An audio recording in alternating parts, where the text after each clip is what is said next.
Train यानी रेलगाड़ी, ठीक है। तो ट्रेन के क्वेश्चन को बनाने के लिए कुछ फॉर्मूला की ज़रूरत होगी, ठीक है। तो देखते हैं, पहला नंबर फॉर्मूला क्या है। दूरी बराबर क्या होता है, चाल गुणे समय। अगर चाल निकालना है इसको बटा में भेज दें, दूरी बटा समय। समय निकालना है बटा में भेज दें, दूरी बटा चाल। तो ये तो बेसिक चीज़ है, ये तुम लोग बहुत शुरू से पढ़ते आ रहे हो, लेकिन इसमें कुछ अलग तरीका से हम लोग पढ़ेंगे। जब दो ट्रेन एक ही दिशा में जाएं, जब दो ट्रेन और कोई व्यक्ति है यहाँ पे खड़ा, ठीक है। जब कोई दो ट्रेन एक ही दिशा में जाए तो क्या करेंगे, चाल को जोड़ेंगे या घटाएंगे। ये पहला हो गया। ये बहुत मतलब आज पढ़ोगे 2-3 दिन के बाद भूल जाओगे, तो हम ऐसा ही कॉन्सेप्ट देंगे जो तुम कभी इसको नहीं भूल सकते। जब भी बनाओगे ना वो कॉन्सेप्ट याद रहेगा फटाक देना। तो एक बात बताओ, दो ट्रेन जा रही है एक ही दिशा में, एक आदमी है, मान लो कि इसका स्पीड कुछ अलग होगा, इसका कुछ अलग होगा ना। तो ये एक मतलब ये इधर निकल गया, ये हो सकता है कि अभी स्लो जा रहा हो सकता है, और ये स्लो जा रहा हो, ये स्पीड जा रहा हो। तो ये पार कर गया, अभी तो ये पार करने में देरी लगेगा ना, यानी इसको पार करने में समय लग सकता है, लगेगा ना।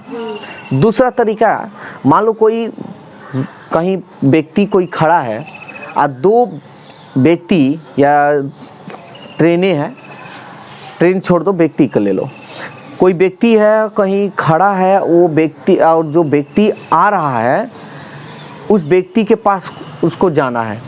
या मान लो दिल्ली में कोई होटल में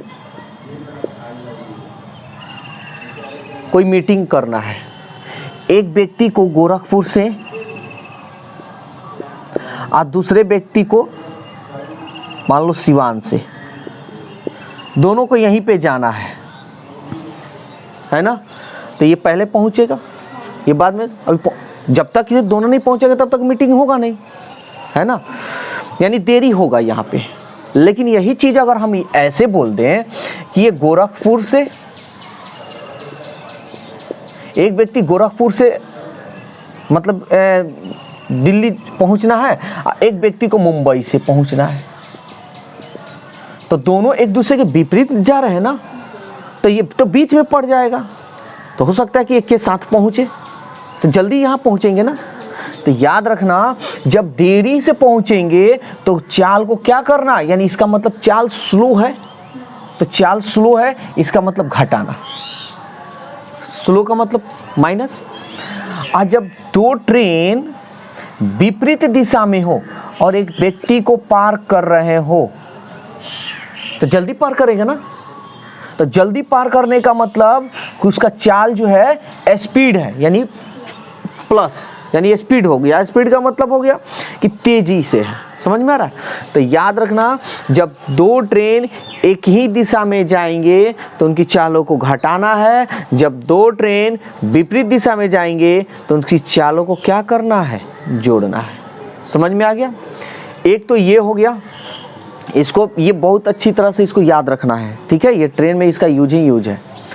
एक चीज़ और याद रखना, जैसे किलोमीटर प्रति घंटा, देखो स्पीड जो होता है ना दो ही यूनिट में होता है, एक तो किलोमीटर प्रति घंटा, एक मीटर प्रति सेकंड। जैसे कोई गाड़ी जा रहा है तो किलो पूछता है ना कि क्या आपकी एवरेज है, तो वो बोलता है कि 60 किलोमीटर प्रति घंटा का एवरेज है। तो घंटा में होता है और एक सेकंड में होता है, ठीक है।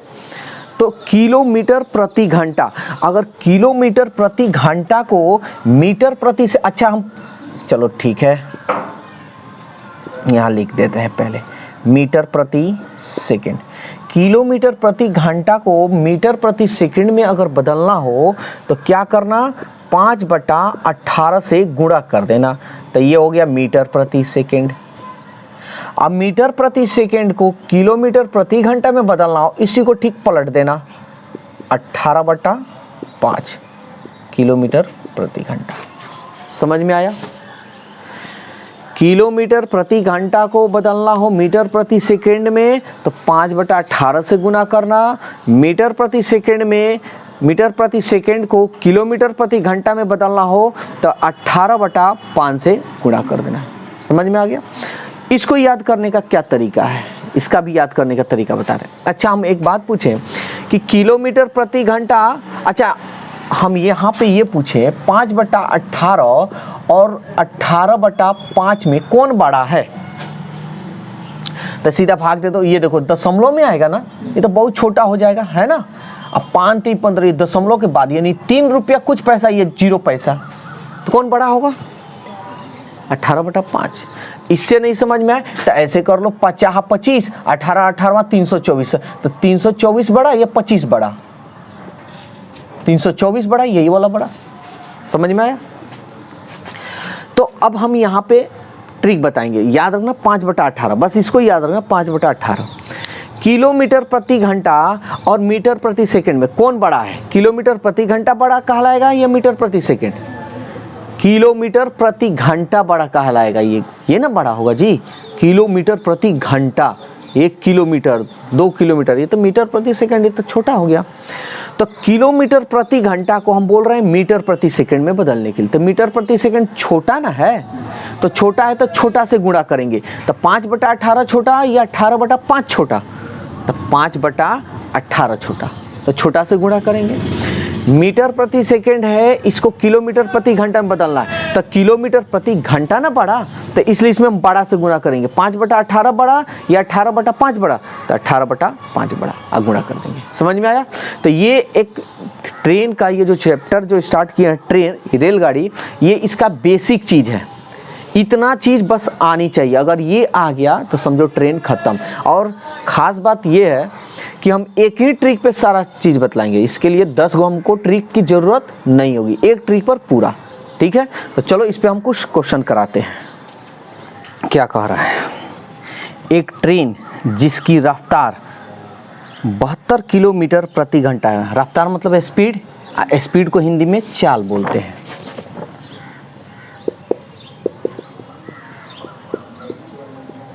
प्रति घंटा, जो 200 मीटर लंबे प्लेटफॉर्म को 22 सेकंड में पार करती है। यानी प्लेटफॉर्म की लंबाई,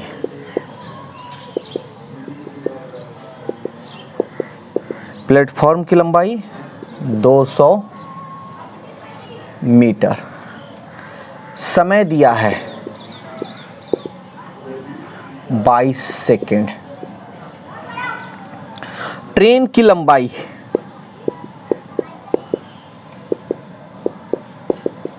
ट्रेन की लंबाई बतलाना है, कैसे बताओगे, तो बात ध्यान से समझना। देखो, जब भी प्लेटफॉर्म हो, ट्रेन हो, तो प्लेटफॉर्म की एक लंबाई होगी ना, ट्रेन की भी एक लंबाई होगी, तो प्लेटफॉर्म की लंबाई ट्रेन की लंबाई को क्या करना, हमेशा जोड़ना, कभी घटाना मत।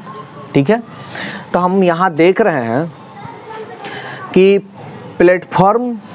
प्लेटफॉर्म की लंबाई 200 मीटर और समय दिया है 22 सेकंड दे रहा है ना। हमको बताना है ट्रेन की लंबाई, तो कैसे हम बताएंगे, तो हम अभी यहाँ पे क्या दिया है, ट्रेन की लंबाई दिया है, चाल दिया है। अगर हम चाल बराबर, ध्यान से पहले समझना उसके बाद हम बताएंगे, चाल बराबर क्या होता है, दूरी बटा समय होता है ना। चाल मेरा क्या है, 72 किलोमीटर प्रति घंटा। पहले ऑप्शन देख लेते हैं, ऑप्शन मीटर में बताना है, ठीक है। तो इस किलोमीटर प्रति घंटा को मीटर प्रति सेकंड में बदल देते हैं, तो किससे गुना करेंगे, 5/18 या 18/5।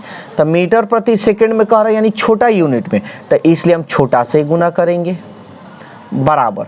दूरी कितना होगा, तो दूरी क्या होगा, एक ट्रेन की और एक प्लेटफॉर्म की। तो ट्रेन की लंबाई तो दिया नहीं है, हम ट्रेन की लंबाई यहाँ x मान लेते हैं थोड़ा देरी के लिए, और प्लेटफॉर्म की लंबाई 200। समय मेरा क्या दिया हुआ है, 22 सेकेंड। समझ में आया। अब हम क्या करेंगे, इसको सॉल्व करेंगे, सॉल्व कर कर हमारा आंसर होगा 18 चौके 72, 5 चौके 20 इक्वल टू x प्लस 200/22, 22 दूनी 44। 200 को इधर भेज दें, चाहे चलो एक बार पूरा डिटेल्स बता देते हैं। 200 को इधर भेजेंगे, 440 माइनस 200, तो x का मान क्या होगा, 0 4 0 4, 4 में से 2 गया 2, इसलिए x का मान 240। ये x क्या माने हैं, ट्रेन की लंबाई ना, तो ट्रेन की लंबाई क्या होगी 240। तो ये तरीका एक रह गया, लेकिन ये जो तरीका है ये जीवन में कभी नहीं भूलोगे, ठीक है। इसमें कोई ट्रिक फ्रिक उतना नहीं है, ये कॉन्सेप्ट है जो दिया वही काम किए। लेकिन अब हम एक छोटा सा ट्रिक बता रहे हैं, इसी क्वेश्चन को कैसे बनाएंगे। हमको ट्रेन की लंबाई याद करना है, तो याद रखना दूरी, चाल, समय, इन तीनों में से कोई दो चीज दिया होगा तो तीसरा निकलेगा। तो देखो तो क्या दिया है, चाल दिया है, ठीक है 72, ठीक है। समय दिया है क्या, 22, समय भी दिया है। दूरी नहीं ना दिया है, छोड़ दो। दूरी बराबर क्या होता है, सीधा निकालो, दूरी बराबर होता है चाल गुणे समय। लेकिन एक बात याद रखना, यहाँ पे समय जो है सेकंड में है, चाल जो है किलोमीटर प्रति घंटा में, तो किलोमीटर प्रति घंटा को मीटर प्रति सेकंड में बदल लेते हैं। तो 5/18 से गुना कर ले, इस गुना को यहाँ करो या यहाँ करो, कोई दिक्कत नहीं। 18 चौके 72, 22 में इसमें कर लो, तो 5 चौके 20, अब 22 दूनी 44, 420 मीटर ना आया।